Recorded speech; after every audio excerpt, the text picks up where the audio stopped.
हाय. तर ओके, आपण हायफनच्या प्रोडक्ट्सचे रिव्ह्यूज बघत होतो. यातला फर्स्ट वीक झालेला आहे आणि आता आज 15 तारीख आहे, 15 फेब्रुवारी. हे जे व्हिडिओज आहेत हे मी 1 महिन्यानंतर अपलोड करते. ह्याचे सगळे जे साईड इफेक्ट काही येतात का किंवा हे खरंच आहे का चांगलं, हे मी स्वतः ट्राय करून नंतर हे अपलोड करते 1 महिन्यानी. तर प्रत्येक आठवड्याला मी याचा व्हिडिओ जो आहे तो अपलोड करायचा असं मी बोलले होते. तर ज्यावेळी तुम्ही हे ठेवता तर हे पुन्हा या फॉर्ममध्ये येतं, म्हणजे ऑइल बेस वेगळा होतो आणि हे खालचं जे सिरम आहे ते वेगळं होतं आणि मग तुम्हाला परत हे शेक करावी लागते बॉटल आणि मग अप्लाय करावे लागते. ओके, तर बऱ्यापैकी माझ्या चेहऱ्यावर जो यूज आलेला आहे 4-5 वेळा व्हावे लागतात. 5व्या यूजला मग तुम्हाला थोडं थोडं दिसायला लागतं आणि हे जे पिंपल्स वगैरे आत्ता हे दिसत आहेत हे माझ्या पिरियड्समुळे वगैरे आलेले आहेत. सो याचा आणि याचा काही संबंध नाही आहे. अतिशय चांगलं सिरम आहे. तर आता आपण हे यूज करूया. जसं मी सांगितलं, शेक करून घेतलं.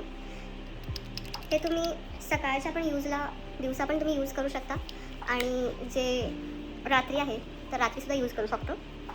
दुसरं म्हणजे मला असं वाटतं की दिवसा यूज करण्यापेक्षा हे रात्री यूज केलेलं जास्त चांगलं आहे, कारण रात्री आपण झोपलेलो असतो. सो ह्याचा इम्पॅक्ट रात्री जरा जास्त चांगला पडतो. लावल्यानंतर हे आपल्या चेहऱ्यावर एक ऑइल बेस तयार करतं. अशी शायनी दिसायला लागते आणि मग थोड्या वेळाने लगेचच हे स्किनमध्ये ॲब्सॉर्ब होतं. तर दुसरा वीक आता चालू झालेला आहे. तुम्ही हे यूज करू शकता. काही साईड इम्पॅक्ट नाही आहे, काही साईड इफेक्ट नाही आहे.